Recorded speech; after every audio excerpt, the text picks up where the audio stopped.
La famille. Le débat politique au Sénégal est tellement chaud. Ousmane Sonko va-t-il retourner à l'Assemblée nationale ou pas? Dans cette vidéo, vous allez savoir ce qui en est et le débat qui tourne autour de ça.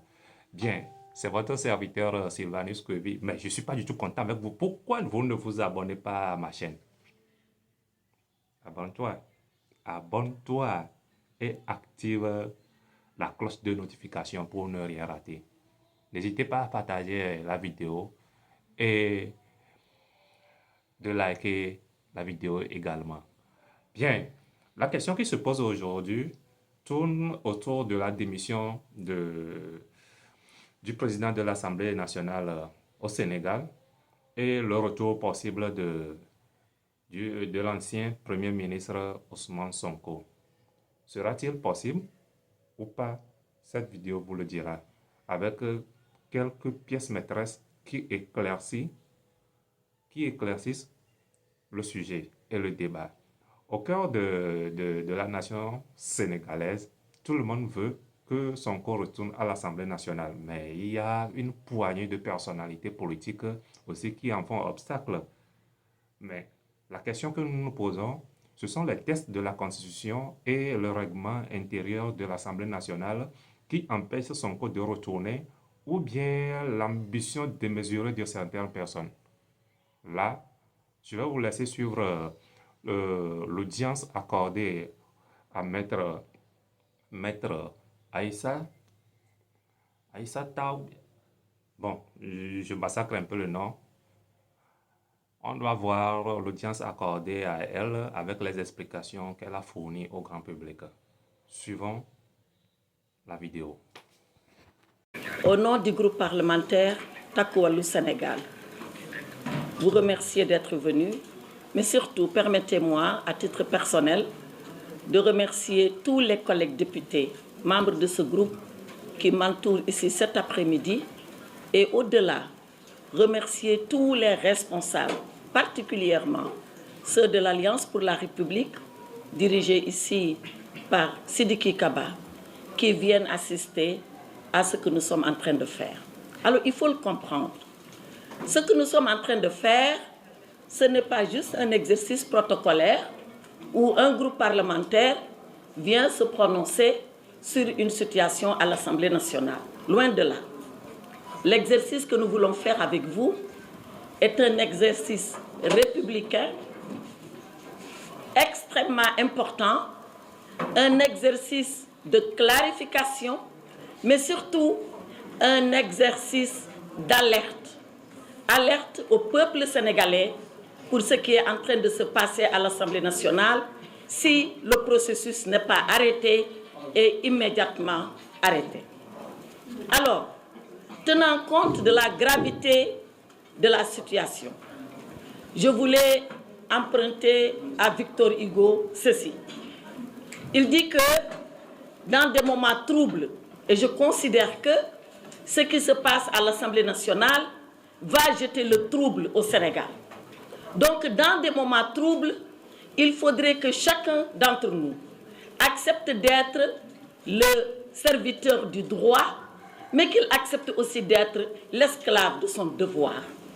Cet après-midi, nous voulons, avec tout le peuple sénégalais, être ce serviteur du droit et être surtout cet esclave de notre devoir.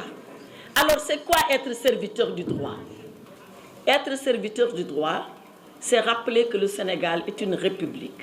Une république qui a ses lois, qui a ses institutions, qui elle-même est soumise à la loi comme n'importe quel citoyen dans ce pays. Or, qu'est-ce qui se passe à l'Assemblée nationale qui est contraire, absolument contraire à la loi? Le samedi dernier, nous avons reçu à 23h58 une convocation par WhatsApp du président de l'Assemblée nationale, Malick Ndiaye, qui nous convie à une réunion de bureau pour le dimanche après-midi. Et le lendemain dimanche, à 11h58, vous voyez, je suis précise, une convocation écrite nous parvient, mais toujours par WhatsApp, pour nous dire que nous devons nous rencontrer immédiatement. S'il vous plaît.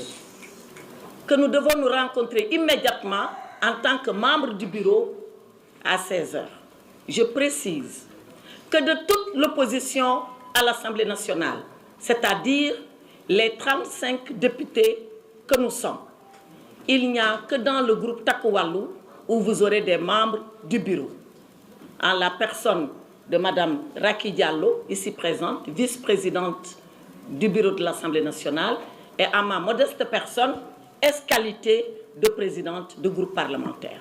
Donc, personne ici, en dehors de nous deux, ne sait ce qui s'est passé à l'occasion de cette réunion du bureau. Alors, je vais vous dire ce qui s'est passé.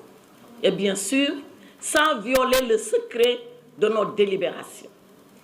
Lorsque nous sommes arrivés, le président Malick Ndiaye nous a annoncé qu'il avait 3 points inscrits à son ordre du jour.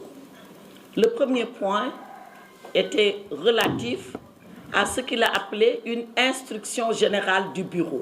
L'instruction générale du bureau, pour ceux-là qui ne le savent pas, c'est la mesure, comme un arrêté, que doit prendre le président du bureau pour appliquer une disposition du règlement intérieur.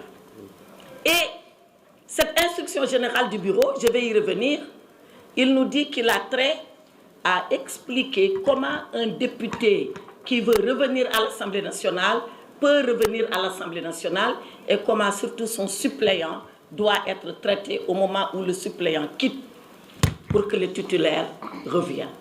Premier point. Deuxième point qu'il nous a dit, dont il veut qu'on débatte, c'est la réintégration du député Ousmane Sonko, je répète ces termes, à l'Assemblée nationale. Et enfin, troisième point dont il nous a entretenu, de sa propre démission en tant que président de l'Assemblée nationale. Voilà les 3 points sur lesquels nous avons débattu. Je l'ai dit, je ne viole pas le secret de délibération. Mais vous imaginez bien que ma collègue Racky Diallo et moi-même avons défendu que cela n'était pas possible. Alors je commence par la démission. Le président Malick Ndiaye nous a donné lecture d'une lettre qui maintenant est rendue publique pour dire que, au nom d'intérêts supérieurs, qu'il démissionnait de son mandat. Parce que président de l'Assemblée nationale, c'est un mandat. C'est après avoir été élu député que le collège des députés qui composent l'Assemblée nationale élit encore son président. Il a un double mandat. Mais pour démissionner de ce mandat, le règlement intérieur prévoit une procédure particulière.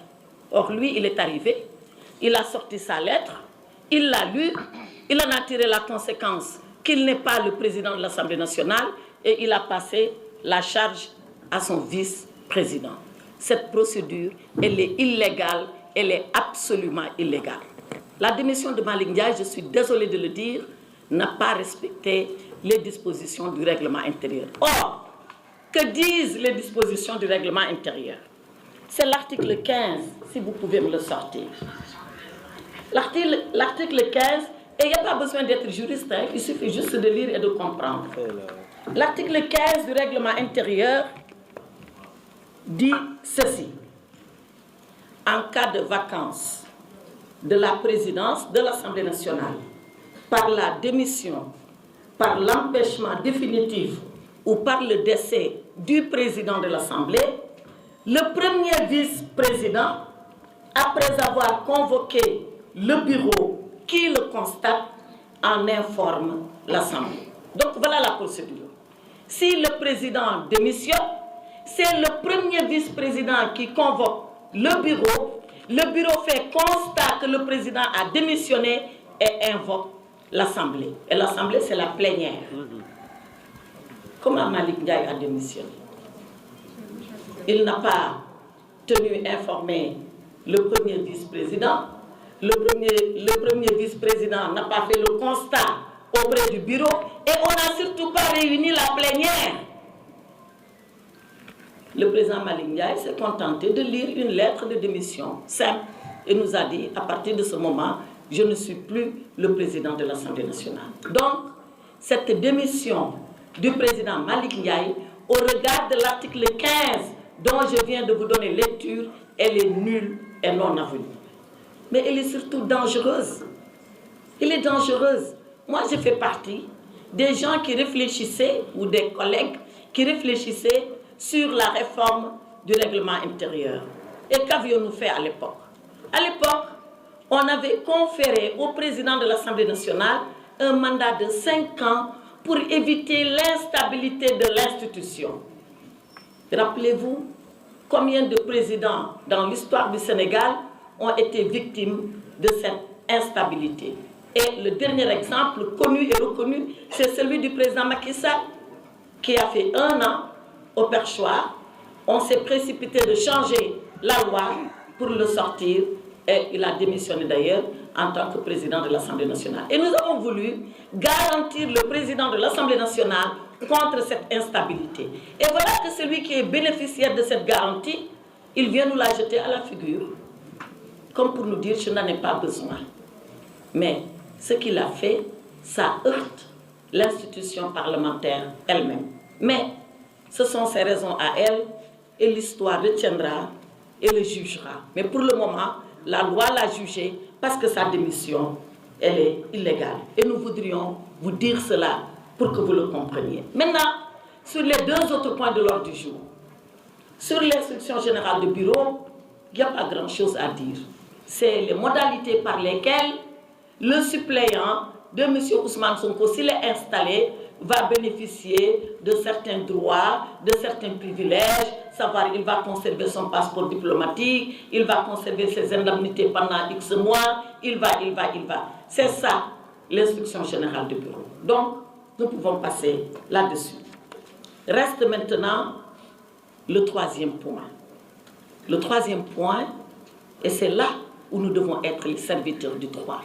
Le 3e point porte sur la réintégration de Ousmane Sonko en sa qualité de député.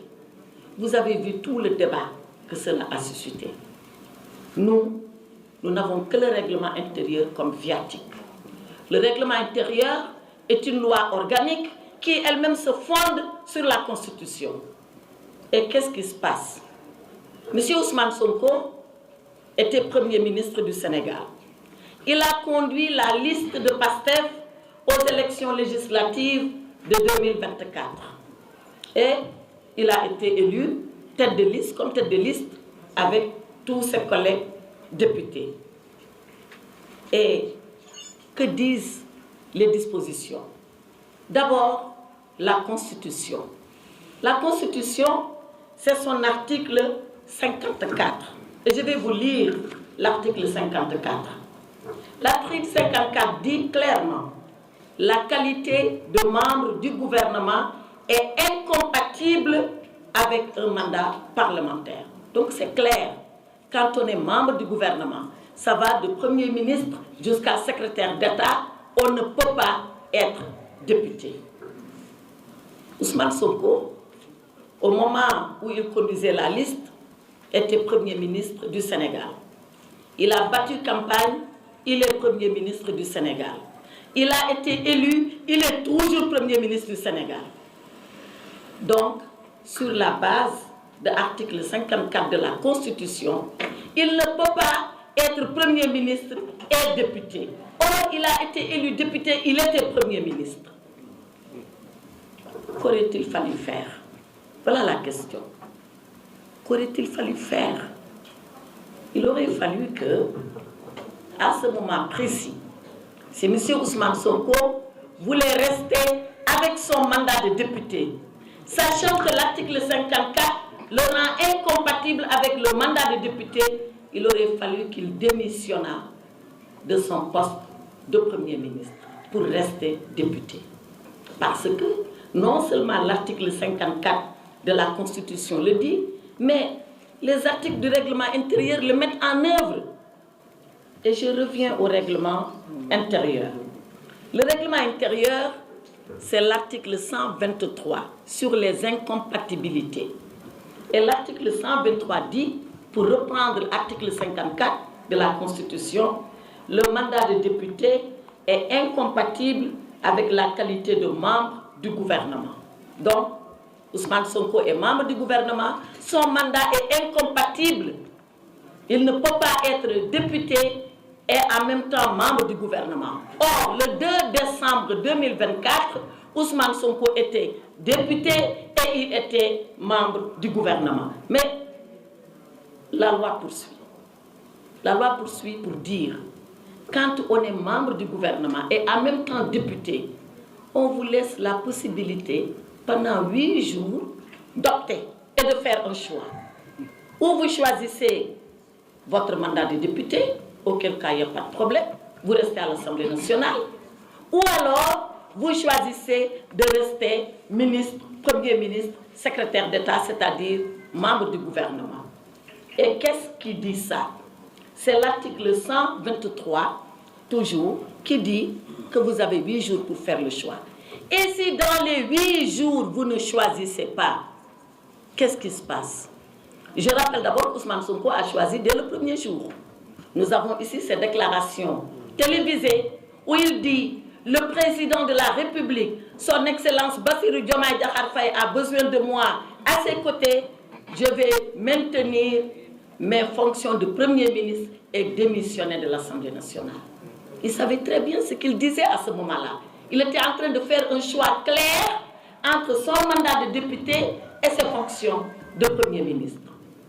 Parce que l'article 123 dit que si dans les 8 jours, vous ne faites pas une option entre le député et les fonctions gouvernementales, vous êtes considéré comme démissionnaire d'office. D'office! C'est-à-dire que, à supposer par extraordinaire que Ousmane Sonko n'ait même pas annoncé sa décision, le simple fait pour lui de garder ses fonctions de Premier ministre 8 jours après l'installation de l'Assemblée nationale le rendait démissionnaire d'office. Or, c'est quoi un démissionnaire? C'est quelqu'un qui, de façon volontaire, renonce de façon définitive à un droit. Renonce de façon définitive. Donc, au moment où nous parlons, j'entends beaucoup parler de l'article L124. C'est vrai, mais L124 ne règle pas le cas d'Ousmane Sonko. C'est l'article 54 de la Constitution, c'est les articles 122 et 123 et 132 du règlement intérieur qui règlent le cas d'Ousmane Sonko. Et pour prendre un exemple récent, à la suite des élections législatives de 2022, beaucoup ici se souviennent, il y a eu de nos collègues ministres à l'époque, membres du gouvernement du président Macky Sall, qui avaient été élus députés à l'époque. Ils sont arrivés à l'Assemblée nationale. Qu'est-ce qu'on n'a pas fait de grabuge ce jour-là par l'opposition, qui leur a dit d'ailleurs, vous ne voterez pas parce que vous êtes toujours des ministres. Vous vous souvenez de ça? Absolument. On leur a dit, ces ministres-là, ils ont 8 jours pour choisir. 8 jours. Mais je ne vais pas aller plus loin. Cet honorable collègue, Amadou Dawa Diallo, parce que nous, tout ce que nous le faisons sur la base des textes, en conformité avec les textes et en respect total des textes. Amadou Dawa Diallo, il est président du conseil départemental de Ranérou. Il a été élu député à l'Assemblée nationale. Et il est en même temps haut fonctionnaire de l'État. Et les hauts fonctionnaires de l'État sont concernés par les incompatibilités comme les membres du gouvernement. Il a écrit pour conformer sa situation, abandonner ou surseoir à ses responsabilités administratives de haut fonctionnaire, rester avec son mandat de député et avec son mandat de président du conseil de Ranérou. C'est ça qu'aurait dû faire exactement Ousmane Sonko s'il avait pensé revenir à l'Assemblée nationale. Mais peut-être qu'il n'a jamais pensé que cette situation pouvait arriver. Et maintenant, que font-ils? Ils sont en train de s'accrocher à l'article L24 pour dire oui, il a suspendu son mandat, il peut revenir. Non, absolument non. L'article 124 ne règle pas le cas d'Ousmane Sonko. Que dit l'article 124? L'article 124 dit, lorsque quelqu'un, je vais le lire littéralement, le député qui est nommé membre du gouvernement ne peut siéger à l'Assemblée nationale pendant la durée de ses fonctions. Vous savez, le droit est très logique et le droit est très performant. Là-bas, on dit quand vous êtes déjà membre du gouvernement et que le député vous rattrape, vous avez l'option de choisir. Ici, c'est quand vous êtes déjà élu député et que le membre du gouvernement vous rattrape. Et à ce moment-là, on dit, vous pouvez partir au gouvernement, mais en suspendant votre mandat de député et au retour du gouvernement, vous le reprenez. C'est deux cas très voisins, mais totalement différents. Totalement différents. Dans l'article 124, c'est la personne qui est élue et qui devient membre du gouvernement. Alors, question. En décembre 2024, Sonko a été élu. Est-ce qu'il est devenu ou est-ce qu'il était membre du gouvernement? Il était déjà membre du gouvernement en décembre 2024. Il ne l'est pas devenu. Par contre, pendant la législature, nous avons eu un collègue qui a été élu député, qui pendant la législature est devenu membre du gouvernement. Oui, à celui-là, la suspension s'applique. Mais à Ousmane Sonko, ne s'applique que la démission définitive et la démission irrévocable. Si maintenant, on laisse passer ce forcing que la majorité veut nous imposer à l'Assemblée nationale, il s'agira tout simplement d'un coup d'État institutionnel. Et c'est pour ça que nous disons, après avoir servi le droit, et je viens de vous le dire, nous devons maintenant être esclaves de notre devoir. Et notre devoir, c'est quoi? C'est de faire de telle sorte que ce coup de force, qui est un coup d'État institutionnel, que nous ne le laissions pas passer. Jamais nous ne pouvons accepter cette situation dans notre République parce qu'elle a ses lois et parce que tout le monde doit être soumis à ces lois, y compris la majorité. Alors, ce devoir que nous avons nous amène à nous poser la question suivante. Que pouvons-nous faire pour éviter qu'une personne qui n'est pas députée ne siège pas, mais pire, pour qu'elle ne devienne pas présidente de l'Assemblée nationale? Si nous laissons la situation telle qu'elle, ça veut dire que vous, là dehors, sans être élu, ou après avoir été élu et après avoir perdu totalement votre mandat, vous pouvez revenir et prétendre à être président de l'Assemblée nationale. Au nom de quoi devrions-nous accepter cela? On ne l'acceptera pas. Et c'est là où nous interpellons tout le peuple sénégalais pour dire, voilà ce que la majorité PASTEF, dans la précipitation et dans l'urgence, parce que, vous savez, quand nous sommes arrivés en réunion de bureau, j'ai demandé pourquoi l'urgence. Quelle est la précipitation qui nous commande de nous mobiliser un dimanche après-midi, un long week-end de Pentecôte, sans même penser à nos frères chrétiens qui, eux, sont dans la prière, pour nous demander de venir délibérer sur un cas qui n'est absolument pas urgent. Personne ne m'a répondu sur ça, sauf à me dire, oui, y compris le dimanche, l'Assemblée peut délibérer. Quelle est l'urgence qui nous commande de dire, mardi, à la première heure, venez pour qu'un non-député soit élu président de l'Assemblée nationale? Aucune, sauf à régler une situation politique ou une situation personnelle. Nous ne pouvons pas accepter que les institutions soient dévoyées pour régler une situation politique, encore moins une situation personnelle. C'est la raison pour laquelle, depuis hier, tous les membres du groupe sont sollicités. Est-ce que vous allez faire un recours contre le forcing de l'Assemblée nationale? Qu'est-ce que vous allez faire? Il faut savoir que si on avait les moyens du recours, on l'aurait fait. Mais en la matière, les députés ne peuvent pas faire de recours. Parce que la Constitution n'offre de recours pour les députés que lorsqu'il s'agit de vote d'une loi et que les députés considèrent que la loi n'est pas conforme à la Constitution. En dehors de ça, les députés ne peuvent pas aller devant le Conseil constitutionnel. On en a même un exemple tout récent.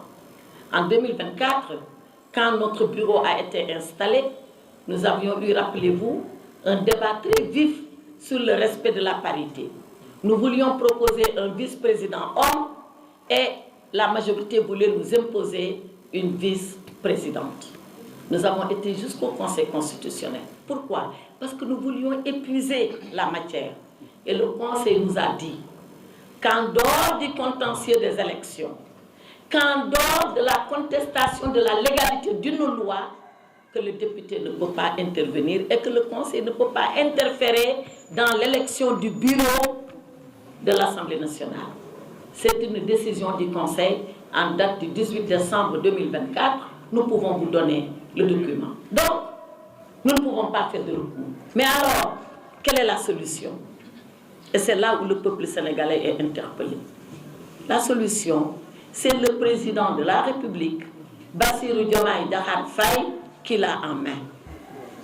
Et nous lui demandons, de la façon la plus solennelle, de la façon la plus grave, mais de la façon la plus respectueuse, d'assumer cette responsabilité au nom du peuple qu'il a élu et sur la base du serment qu'il a prêté. Parce que c'est quoi ce serment? Ce serment, c'est l'article 37 de la Constitution, où il dit qu'il s'engage à défendre et à protéger les institutions. Or, l'Assemblée nationale est menacée. Et quand l'Assemblée nationale aura fini d'être soumise au diktat illégal de la majorité, c'est à son fauteuil que l'Assemblée s'attaquera. On peut le dire parce que tout ce qui se dessine là tend vers ça. Donc, il doit protéger les institutions. Il doit protéger l'Assemblée nationale. En quoi faisant? La Constitution lui permet, lui donne le pouvoir, à lui seul, ce pouvoir-là, de demander un avis au Conseil constitutionnel. C'est l'article 92 de notre Constitution. Pour dire au Conseil constitutionnel, que pensez-vous de la légalité du retour de Ousmane Sonko à l'Assemblée nationale? Point. Moi-même, je peux rédiger l'avis si le président me le demande. Que pense le Conseil de la légalité du retour de M. Ousmane Sonko à l'Assemblée nationale? Les 7 sages-là, qui sont toujours sages, je suis convaincue qu'ils diront que ce retour est impossible.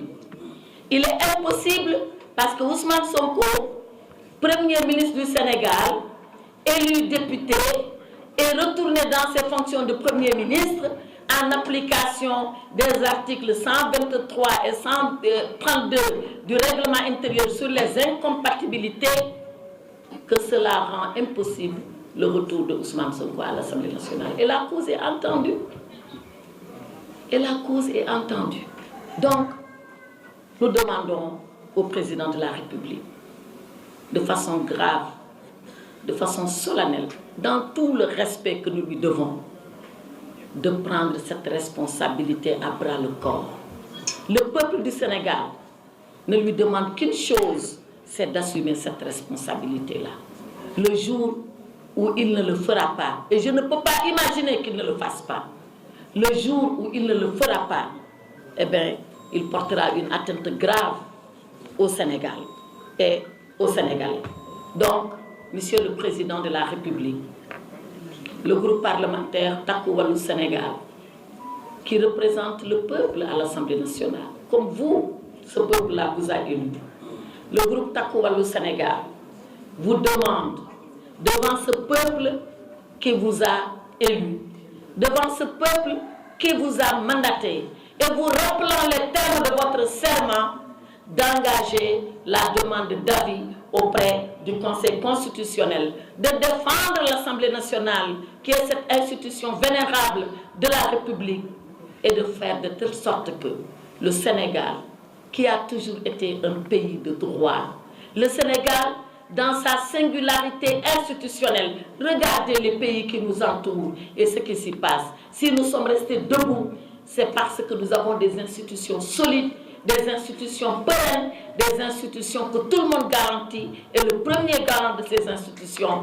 c'est le président de la République. Nous l'appelons respectueusement à cette responsabilité pour que ce coup d'État institutionnel qu'on veut opérer le mardi à l'Assemblée nationale, que ce coup d'État ne puisse pas prospérer.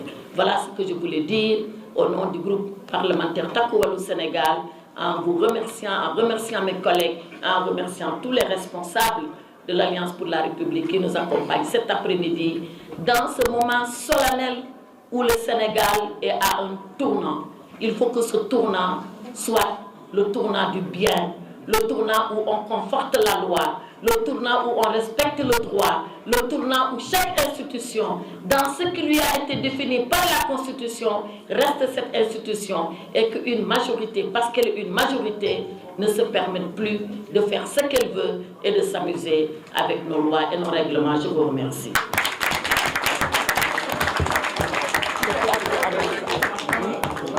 C'est bon, hein?